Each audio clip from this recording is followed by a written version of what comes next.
Bonjour tout le monde, aujourd'hui on va discuter énergie renouvelable et énergie solaire avec Jérémy. On est deux Jérémy aujourd'hui, deux pour le prix d'un. Jérémy, bonjour. Bonjour. Qu'est-ce qui t'a amené à travailler chez MyShop Solaire? Est-ce que tu as un parcours particulier? Alors oui, avant même la formation, j'ai mon grand-père qui a fait à peu près 30 ans de sa vie dans la recherche pour le photovoltaïque, à la recherche vraiment d'une vie un peu plus propre, un peu plus verte, un peu moins dépendante des énergies fossiles, alors qu'à l'époque, c'était pas encore trop un sujet important. Donc après 3 ans d'études en physique fondamentale et puis un master sciences de l'ingénieur énergétique environnement, j'ai commencé à chercher un peu ma place au milieu de tout ça et je me suis dit, bon, bah, le photovoltaïque, quand même, c'est toujours un domaine qui m'a intéressé et j'ai fini chez MyShop. Et donc MyShop Solaire, vous faites quoi? Vous dimensionnez des kits pour les particuliers, les entreprises? Alors, ce qu'on vend avant tout, c'est un service, avant des produits. C'est-à-dire que le solaire, c'est pas très compliqué, mais il y a des règles à respecter. Donc nous, on propose notre expertise pour tout ce qui est l'étude de dimensionnement, l'étude de votre projet. On est très axé sur le do-it-yourself. Volontairement, on ne va pas rentrer dans le débat énergie renouvelable contre énergie fossile, solaire contre le nucléaire, surtout qu'en France, c'est un débat vraiment passionnel et vraiment passionné. Donc, c'est pas du tout le but de la vidéo de dire c'est mieux le solaire que le nucléaire. On veut vraiment essayer d'expliquer aux gens, si on a une voiture électrique, de pouvoir recharger son véhicule 100% à énergie solaire. Et la deuxième chose que j'aimerais vraiment dire avant de commencer la vidéo, c'est qu'on ne va pas non plus partir dans les débats sur la rentabilité des panneaux, mais on voit plutôt ça comme un agrément de confort supplémentaire de son logement. Oui, je suis tout à fait d'accord parce que c'est vrai que le conflit, c'est un peu comme des frères ennemis, hein. Le conflit qu'il y a entre le nucléaire, les pro-nucléaires et puis l'énergie renouvelable, etc. Je sais pas comment dire, c'est une guerre passionnelle. Voilà, c'est vraiment quelque chose c'est à la fois fusionnel et en même temps très très éloigné. On retrouve un peu de tout partout, des convictions similaires qui se rapprochent et en même temps, voilà, c'est comme des frères ennemis. Donc oui, je Ouais. suis d'accord avec ça. Et puis après, bon bah, la question de la rentabilité, c'est toujours une question qu'on se pose quand on fait un investissement. Mais est-ce qu'on se posera la question pour un téléphone qu'on change tous les ans ou d'autres appareils comme ce classique de consommation? Ouais, ouais. Ou de la maison, on parle d'agrément Ouais, si on veut changer ses baies vitrées ou si on refait la peinture ou si on refait sa cuisine, on ne se pose pas forcément la question de la rentabilité. oui, C'est c'est ça. avant tout aussi un achat, ça a un De coût, on conviction. va en reparler, mais un achat de conviction et de plaisir. Donc on va plutôt axer la vidéo là-dessus, hein. Quel est l'intérêt finalement, au sens global, du solaire? À l'heure actuelle, on attend beaucoup des autres. On attend beaucoup des gouvernements, comment dire, du mouvement global pour essayer d'arrêter de polluer, de réduire notre impact sur la planète, etc. Et ça viendra jamais des autres. Hmm. Tout le monde doit y participer. Il n'y a pas le fait de vouloir faire son installation solaire, elle n'est pas uniquement personnelle à vouloir réduire ses factures ou pas avoir de rapport avec les autres. Mais au contraire, c'est tout le monde en participant un petit peu qui va permettre de réduire tout ça. Quand je dis tout ça, je veux dire l'impact qu'on a sur la planète et de rendre le tout plus vert, si je puis dire. J'ai ma petite maison où j'ai un bout de jardin, j'ai envie d'installer quelques mètres carrés de panneaux solaires chez moi. Est-ce qu'il y a des choses à privilégier ou pas? Les deux grandes familles, c'est le site isolé complètement isolé, sans accès au réseau, qui est lui vraiment est parfaitement autonome. Et puis les sites avec en autoconsommation, qui ont le réseau et qui viennent faire justement une partie, enfin, ils viennent produire une partie de leur consommation, mais qui sont toujours dépendants du réseau. Alors on peut faire de l'autoconsommation pure et dure, où on consomme la totalité, on ne réinjecte rien, et on choisit le matériel adéquat pour ne rien réinjecter sur le réseau. On peut aussi faire de la réinjection gratuite et enfin de la revente. On peut revendre une partie en revendant que notre surplus ou alors avoir une installation vraiment avec son propre compteur dans un coin qui n'a rien à voir avec notre installation personnelle domestique et qui va être entièrement revendue. À l'heure actuelle, nous, bon, on fait un peu de tout. On va plutôt orienter nos clients vers de l'autoconsommation pure et dure parce que on constate qu'il y a une augmentation du prix de l'électricité, hein. On a pris quoi, 50% sur les 10 dernières années au prix du Hmm. kilowattheure. Le prix de revente, lui, il a chuté. Il y a une quinzaine d'années, on était à 60 centimes le kilowattheure au niveau du tarif Ouais. de rachat. Aujourd'hui, on est à 10 centimes du kilowattheure. Donc aujourd'hui, on le revend moins cher qu'on ne l'achète. Et donc finalement, si on veut avoir un petit peu un retour sur investissement pas trop flou, il est plus intéressant finalement de rester sur une installation relativement restreinte de consommer la totalité de ce qu'on produit et d'éviter de réinjecter gratuitement ou d'éviter de devoir payer toute l'infrastructure pour un contrat de revente. Nous, on a choisi d'utiliser une technologie de micro-onduleur, où on a un micro-onduleur par panneau, et ça a pour effet de les rendre parfaitement indépendants. Et donc, on peut très bien commencer aujourd'hui avec 2 ou 3 panneaux, et puis décider d'en rajouter 2 ou 3 l'année prochaine, et ainsi de suite. Et donc, on peut vraiment faire évoluer notre production au fur et à mesure de notre besoin. Si jamais vous produisez plus que vous ne consommez, bon là, il faut voir ce qu'on en fait. Est-ce qu'on le stocke d'ailleurs, ou est-ce qu'on le stocke pas? Hmm. Est-ce qu'on le revend? Est-ce qu'on le réinjecte? Bon. Et puis, si jamais vous produisez moins que vous ne consommez, le réseau vient automatiquement faire le complément sans souci. Et si je mets une installation solaire à la maison, est-ce qu'il est possible de savoir si cette énergie va aller directement à ma voiture? Comment on pourrait faire? Alors, il y a deux possibilités. La première, elle est vraiment terre à terre, c'est de la pure physique. L'énergie produite va directement au consommateur le plus proche. Donc, si tout est éteint et qu'il y a seulement ta voiture qui est branchée, tu es sûr que la voiture sera rechargée. Après, il y a des solutions un peu plus technologiques quand même. J'ai pas de nom particulier à citer, mais je sais qu'il existe justement des bornes spécifiques qui fonctionnent couplées à un système de production et qui permettent de rediriger la totalité de ta production vers ton véhicule. Vous avez fait une page internet dédiée finalement à notre vidéo pour savoir s'il était possible de recharger une voiture électrique avec des panneaux solaires. Et il y a un tableau qui est super bien, qu'on peut retrouver sur votre site. Alors est-ce que tu peux le commenter parce que c'est comme toi l'expert en solaire? Ouais, bien sûr. Donc, il y a les trois villes différentes et j'ai choisi volontairement de me mettre hiver, printemps et été. Ok. En automne, bon, on se retrouve plus ou moins sur les mêmes chiffres qu'au printemps, mais inversés. Donc, Mhm. ça change pas grand-chose.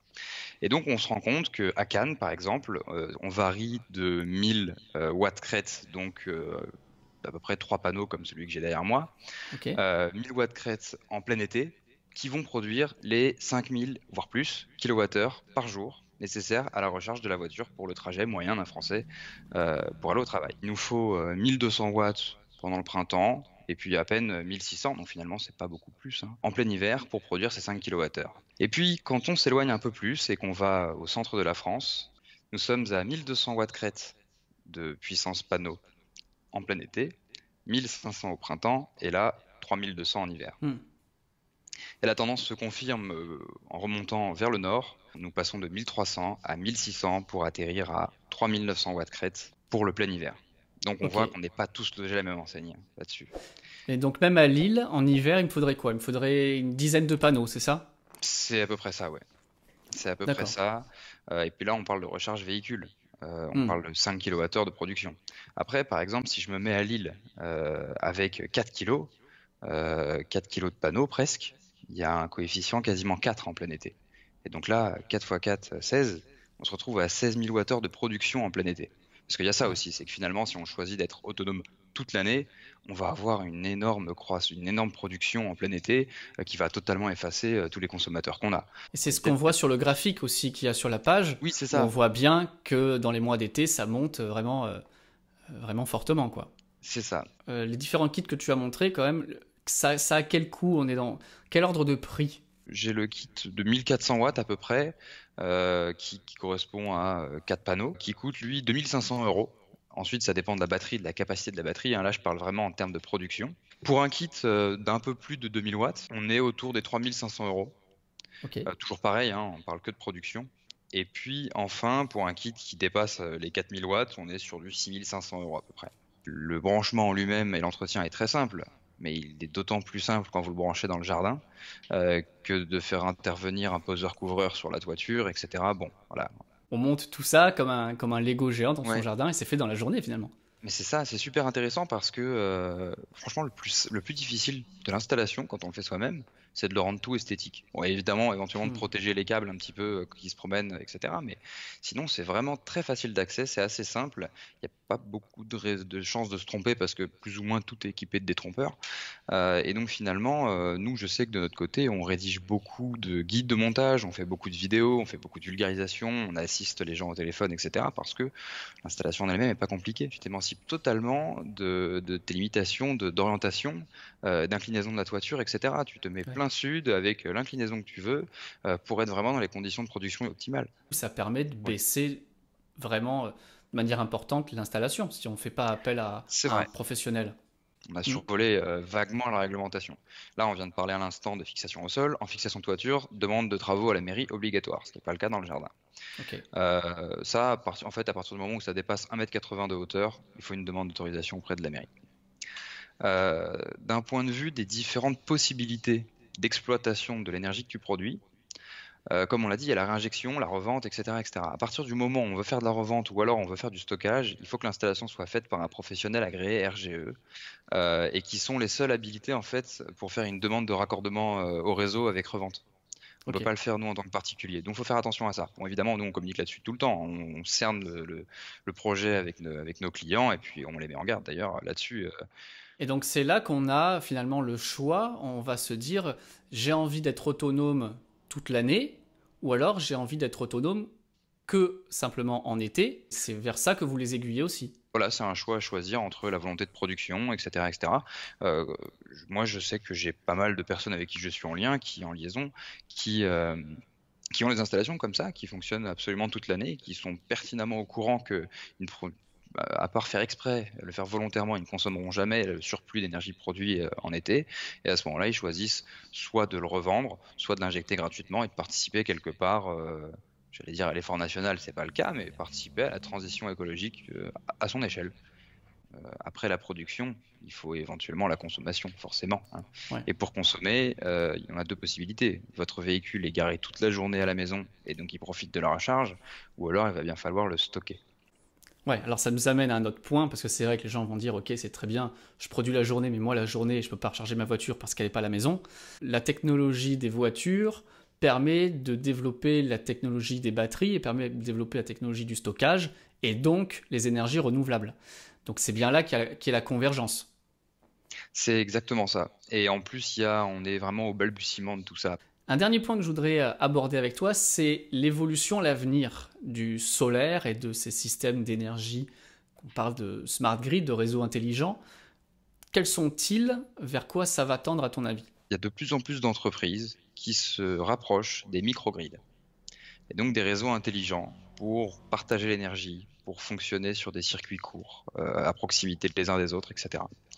Et donc, je sais qu'on avait déjà évoqué ensemble le sujet du véhicule to grid ou le véhicule to home, qui est plus ou moins la même chose, hein. Il y en a un, c'est une toute Ouais. petite grille, et puis l'autre un peu plus grand. Si demain, on se met tous à avoir des véhicules électriques avec une belle capacité de stockage comme ceux qu'on a énumérés tout à l'heure, euh, le véhicule pourra alimenter la maison. C'est-à-dire que la journée, on vient recharger éventuellement nos batteries locales ou notre véhicule, et puis le soir, c'est le véhicule qui rend la maison. Peut-être qu'un jour, on pourra avoir notre maison secondaire en train de produire de l'énergie, ou simplement notre maison tout court en train de produire de l'énergie pendant qu'on n'est pas là, et venir se raccorder au supermarché ou au pied de notre travail, à notre borne, passer notre carte ou nos identifiants, et puis piocher l'énergie qu'on est en train de produire 100 km plus Wow. loin. Ça peut être aussi un sujet assez intéressant. Ah Et oui. bon, ça se rejoint avec ce que je disais tout à l'heure, c'est que transition énergétique, elle se fera pas parce que quelqu'un quelque part l'a décidé, elle se fera parce que tout le monde y participe. On pourrait piocher dans une cagnotte virtuelle que l'on produirait chez soi. Ça Oui, c'est serait ça. Et puis, hyper justement, intéressant. cagnotte, je pense que c'est le bon mot. Et d'ailleurs, ça regroupe beaucoup de choses. Généralement, que fait-on avec une cagnotte? On vient récolter quelque chose pour le redistribuer ailleurs. Pas forcément auprès de soi-même. Personnellement, je me fais rarement des cagnottes pour m'offrir des choses. Et on pourrait justement participer à une cagnotte et puis aller offrir de l'énergie produite à une association, à une entreprise, Hmm. à des personnes dans le besoin, etc. Bon, après là, c'est vraiment des. On Ouais. verra bien comment Ou mutualiser un quartier qui mutualiser un mutualise quartier. son énergie. C'est le cas d'ailleurs, nous, moi, alors je sais que j'ai eu plusieurs fois des cas d'études ou directement des gens qui sont venus passer commande auprès de nous, etc., pour faire une installation solaire mutuelle à 3, 4, 5 maisons. Bon, généralement, c'est la sobriété énergétique, on n'est pas sur voilà, une énorme consommation, etc. Mais voilà, on a déjà fait des installations avec 10, 15, 20 panneaux, un immense parc batterie, et puis qui vient alimenter 2 ou 3 ou 4 maisons. Ça doit être assez intéressant de voir cette évolution, justement. Oui, c'est très intéressant parce que tous les jours, on a de nouveaux produits qui apparaissent, des nouvelles fonctionnalités, des nouvelles, des nouvelles technologies, simplement. On parle actuellement de remplacer le lithium, pas tout de suite parce que ça va prendre des années, mais remplacer dans 10 ans ou dans 15 ans le lithium par des batteries qui ont 700% de capacité à même volume, etc., qui coûtent beaucoup moins cher, qui polluent pas, Mhm. etc., etc., qui s'émancipent de certains produits. D'ailleurs, c'est vrai que je voulais parler tout à l'heure un peu de terres rares, et puis j'ai oublié de le faire. On entend beaucoup parler de une batterie, c'est très polluant, c'est vrai. Mais une batterie, c'est plein de terres rares et il y a la guerre des terres rares, etc. Bon, le lithium, c'est pas une terre rare, le cobalt non plus, le plomb non plus. Les terres rares, elles ont été appelées comme ça parce qu'on les a découvertes historiquement petit à petit et qu'elles sont disséminées un peu partout à la surface de la planète.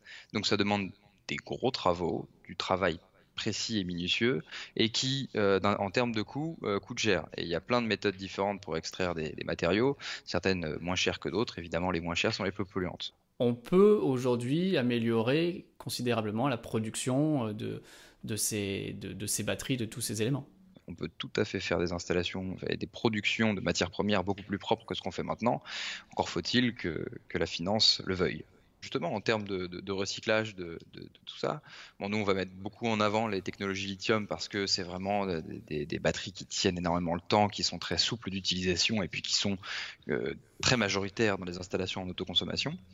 Et une batterie lithium actuellement, c'est 70% de recyclage. Alors oui, c'est pas non plus énorme, on n'est pas sur les 95% d'un panneau solaire, mais ça reste des choses beaucoup plus propres et beaucoup plus développées d'un point de vue du recyclage maintenant que ça avait pu l'être il y a 15-20 ans.